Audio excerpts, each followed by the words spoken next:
generates more heated debate in the superannuation industry than the issue of commissions and fees. Nothing is more controversial, and nothing is more easily fixable, apparently. But the major political parties won't touch it, and the industry itself is, at best, divided. So what do we think? Certainly become aware that it's important to have more than one advisor. We've tended to deal with the super bodies themselves because they have an advisory service which is non-profit making, so you think, well, that should be quite good because they're not trying to line their own pockets, they're just trying to run a service, so therefore their fees will probably be lower. It's very hard to envisage a commission system which does not involve conflict of interest. The issue with fees to financial planners is the advice has to be independent of the sale. Financial planners should have to disclose clearly to members exactly who they're beholden to. In my mind, it's not so much the commission, it's the conflict that goes along with that commission. I'm looking forward to a lively debate today on what I believe is probably the most important issue facing our industry. The first speaker I'd like to welcome today is very well known and popular journalist Alan Kohler. In my view, when insurance agents started calling themselves financial advisors and financial planners, the authorities should have then stepped in and said, sorry, you can't do that, we won't have that. You can call yourself investment brokers or investment agents, but you can't actually pretend to be advisors. Gradually the authorities realised that there was a problem of conflicts of interest and tried to solve the problem through licensing system and disclosure. And there are two problems with that. First problem is that the educational standards for licensees up until quite recently have been too low.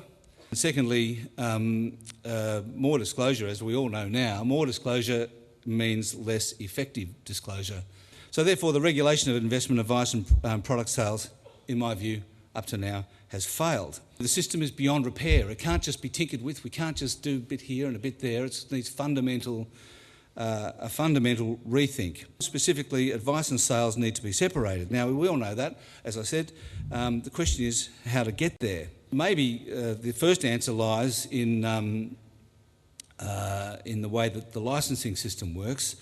In my opinion, we should ban manufacturers from owning dealer groups who employ advisors. In other words, those who produce investment products, managed funds or platforms cannot hold a licence to provide advice and cannot employ licensed advisors. There has to be a law that's passed that says that if you make an investment product, whether it's a super fund or a platform or a managed fund or whatever, you cannot hold an advisor licence and you cannot employ somebody holding an advisor's licence. The other thing I think that probably has to happen is that commissions are banned. In conclusion, I'd ask you to think about the great unmet demand in financial services. The service that, if you think about it, this is the thing that people most want but they can't get. The ability to go to a financial advisor and get a small, simple piece of advice for a one-off fee of $100. We can't do that with financial advice because of the regulations that make the regulations that require statements of advice and FSGs and all the whole thing. And those regulations exist to combat conflicts of interest. So if there were no conflicts, then there would be less regulation and we could get simple, low-cost advice. Richard Gilbert will be known to most people in this room. Richard is the Chief Executive Officer of the Investment and Financial Services Association, referred to as IFSA. Well, thank you, Michael, and thank you, ladies and gentlemen. I want to cover two key themes. One, what is the state of consumer opinion on advice that people have received? And two, what are the demand and supply factors that underpin the financial advice industry? What's the evidence about consumer advice? Let me go through it. We've conducted at IFSA over about 4 years, 4 independent tracking surveys. The 2006 data shows that overall satisfaction about advice is very high. In fact, the more people see an advisor, the greater their satisfaction. Second point I'd make is that The people who meet with advisors are indicating they have greater control over their future, better financial planning for retirement, 81% agreement, and confidence to make better decisions about investment, 80% agreement. And as advice is often given in the context of a membership of a super fund or paid via a product, it's worth examining some of the other satisfaction factors. Our best results were in fees, value for money in the eyes of customers, where the rating has gone from 5 to 6.5. Advice has gone from a rating of just under 6 to just under 7, and trust has gone from 7 to 8. Similarly, the other key factor, reputation, has risen from 7 to 7.7. These are good results and indicate across the industry just how much improvement there's been. Let me go to the second issue, which is about supply and demand. My point I'm making here is that we have a supply crisis for advice, and it's critical to the future of millions of Australians. Currently, we have 16,000 full-time equivalent planners. Large dealers will experience a 10% growth in planner numbers in the next year, and they'll also need to find replacements for 10% of those advisors that Alan was referring to that used to flog life insurance with the big front-end commissions. So recruitment in the advice industry, at least in the large dealer groups, is going to go up by 20%. In fact, one of our larger members reports that they could currently use 2 to 3 times the number of planners that they have presently. What we have is a recruitment bonanza in financial planning. This will probably lead to spiralling remuneration, whether via salary, flat fees, profit, shares, bonuses or trails. And it could also lead to fringe benefits on offer from dealer groups so they can snare and retain the best planners on offer. Retention has also become a critical factor for the industry. So we have in Australia a surging demand for advice, which is outpacing supply. In consumer terms, there are at least 1 million Australians who need advice today, who in all probability are not going to get it. We therefore have a dilemma. We have a drastic shortage of planners. There are no quick fixes, no significant measures in place to boost supply.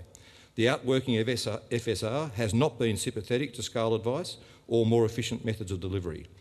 IFSA supports the FSR refinement proposals. We're not entirely enamoured with Alan's approach to having product floggers and then general advisors. We think that we'd probably end up with a product flogging option and not many people in the general advice area, where you have to go through the requirements of knowing your customer and giving them advice that meets your needs, the needs of customers. So the industry at large and the regulator ASIC need to collaborate expeditiously to come up with solutions that will boost advisor numbers and throughput.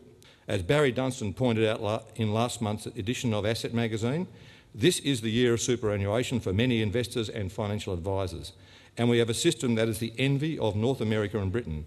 We now have a bipartisan political recognition as to the value of financial advice. And I also share Barry's view that we mustn't allow pride to tempt us into thinking that the hard work is over. I can assure you that we at IFSA will be intensifying our efforts to improve the delivery and access to financial advice for all Australians, and to ensuring that as far as our members of companies are concerned, that financial planning is a career choice of which people can be proud.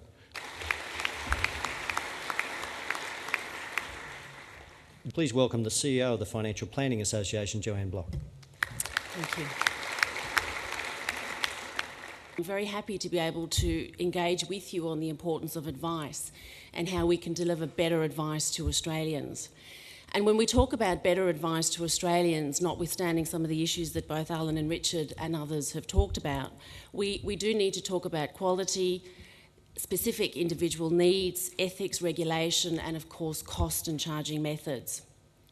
And I think Richard made the point that Australians rely more than ever now on the quality of their financial plans, their super fund benefits, investment strategies. And yet relatively few Australians are fully equipped to meet this challenge. So let me make 2 points today.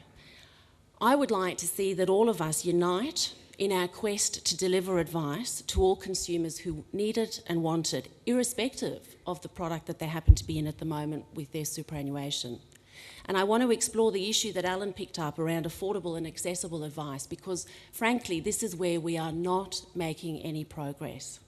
And my second point, other than the call to unite around how we can actually deliver more affordable and accessible advice, is the fact that we do need to recognise that advice is heavily regulated. And if you accept that it is heavily regulated, we need to accept the fact that there ought to be choice in the delivery mechanism and model in which consumers can access advice.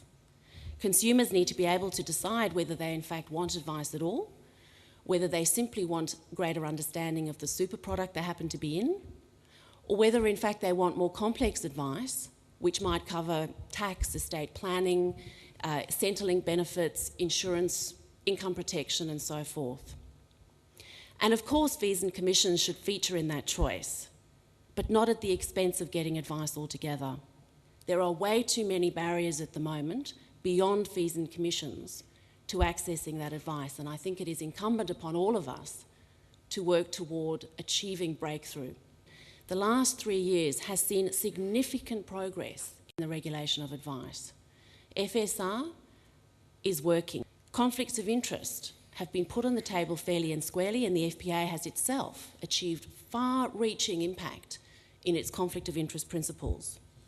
Soft dollars have changed dramatically. Rebates and related payments, while still complex, are on the table, they are transparent, they are being disclosed. The FPA code is currently being written to enshrine the word fiduciary, because contrary to public opinion, financial advisors actually do already have a fiduciary responsibility to their clients, as evidenced by a number of case law that has emerged fairly recently. The issue with fiduciary responsibility is that, of course, ASIC regulates licensees and planners have a fiduciary responsibility to their clients, and inherently there is a conflict there, and we need to sort that through. We have raised the entry standards for practitioner entry. We have lifted the bar in terms of our gold standard in our certified financial planner mark. We want more change, we want more improvement. And I'd like to just coin a phrase that's been used successfully in New South Wales of late. There's a lot more to do, but we're heading in the right direction. The real debate should be on our capacity to deliver advice that is accessible and affordable. Thank you.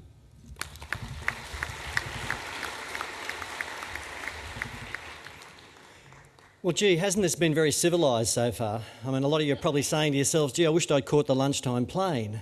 Alan, you've been fairly critical of advisors in your various panels from time to time. Do you think of them all as blood-sucking leeches?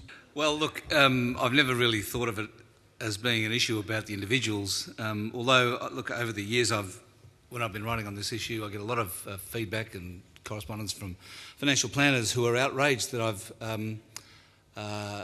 portrayed the entire industry in a certain light. I write back to them and say, look, you know, it's not about you. Actually, I'm your greatest friend, I think, in terms of trying to put a light on it and talk about it. Why is there a difference? How do we find out who the good financial planners are? And what do we do about the bad ones? And what is broken about the system? So I've always focused on the system, not the individuals. I must say, from time to time, I look at the press that Joanne Bloch gets, and I think to myself, I mean, I'd probably be the only one in Australia that feels sorry for her at times, but I have. But I thought, gee, your members get off lightly out of this. I think some people overstate the extent of market failure here, and that's how they describe it. And I don't think there is market failure. I think you're all members of FIX. I was on the board of FIX a couple of years, or last year. There's 300 extant financial planning disputes at FIX and 100 managed investment disputes. Graham McDonald's in the audience, there's 1,100 SCT disputes. Look, the industry's delivered and it has managed conflicts of interest, and I think some people over-egg the omelette in terms of how bad it is. And I think the most recent figures on fund growth, sector growth, they show industry funds growing much more strongly than anybody else. So I don't think we've had a Chilean or a UK pension mis-selling scandal. So I think we've got to be very careful that in the public domain we don't take this divide and make it the raison d'etre or the reason for being. It's unhelpful to confidence in superannuation because, look, on fees, Alan talked about bloodsuckers, it's very hard to find a country of 20 million which has cheaper fees on retirement products than we have. The comment here is made, if the financial services industry is serious about encouraging more Australians to seek advice, it must create an environment of trust and stop perpetuating a system of secret payments that are not clearly understood. Trust in the industry has gone up in the last year. It's gone up. And there is high levels of trust, low levels of disputation and high levels of consumer confidence. So I just think sometimes people over-egg the omelette. The whole issue that both Gary Weaven has raised, and I think David Whiteley raised in the video beforehand, was this thing about appropriate advice versus acting in the best interests of members. In your own conflicts of interest policy, in principle number 3, you do not refer to acting in the best interests of clients. Can you sort of give us why you think that, and why, if it's good enough, as it was quoted, doctors, lawyers, and dare I say, trustees governed under the SIS Act, if it's good enough for them, why isn't it good enough for financial planners?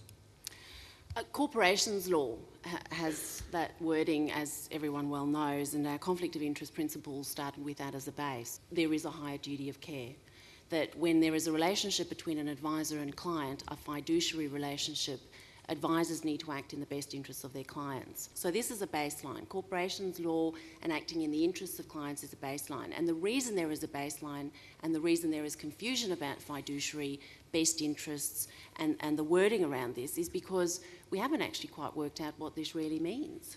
It is not a product argument. It is about a longer term relationship of trust between an advisor and their client. And to enshrine this in some measurable indicator or benchmark has been very difficult. Well, look, Michael, it's already in the law. I think the statement's fine to say that people should be working in the best interests, but it's there. Look, let's go through the law. They must provide their services efficiently, honestly and fairly under Section 912A. They must give appropriate advice. And then you go to the UK, they've got to treat customers fairly. They've been through a lot more than we've been through. And they've got in their law, they must provide suitable advice. And then if you go to the US pension funds, I'll be interested in any comments from the audience on this, but my understanding is they actually watered down the law there so pension funds could pay fees. Let's just imagine that the best was used in SIS. That would mean trustees would probably have to tell their members when their fund was performing badly to go to another fund. I think we've got to be very careful about adopting too strong a standard because the practicalities of them would be impossible. The Alan Kohler suggestion of separating advice from sales, why don't you think it would work? It hasn't worked around the world. This is something that has been debated around the world in every, at least Commonwealth jurisdiction and the United States. And I suppose the analogy is, from a trustee point of view, you bring in an asset consultant who gives you asset allocation advice and then you pick the product and then the manager and you do the beauty parade and you make a decision. Now, how are you going to do that on an individual basis? It is an inconceivably cumbersome idea because the fact is a lot of people actually need help with the product as well. And advice in Australia, FSR regulation in Australia, is predicated on the fact that an advisor should advise and actually implement that advice. And interestingly, such is the same in the UK, the US, in India, in Canada and in Hong Kong. Our concept is that what we need to do is tighten the definition of personal advice and make it very clear, broaden the definition of general advice, but let's not remove the training and competency and standards attached with that. Let's not create a third structure and let's not make it so completely complex that you'd have to question what the benefits might be. I'm an unapologetic utopian.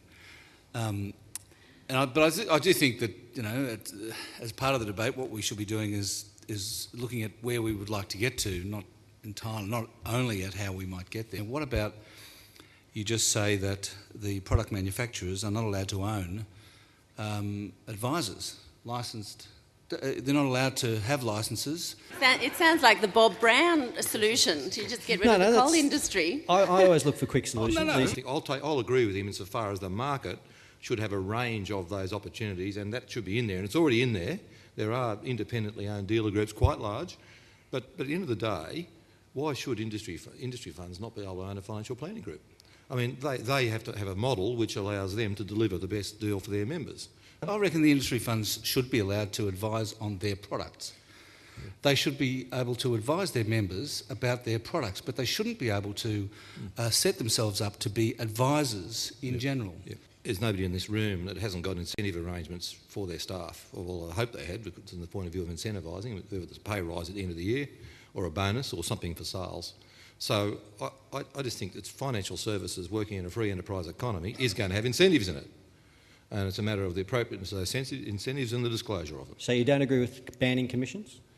Well, our position is to let the market decide that. I agree with Paul Keating. I often agree with Paul Keating. And he said the governments should be in this game. steering the boat, not rowing it. And I don't think we need legislation to ban commissions.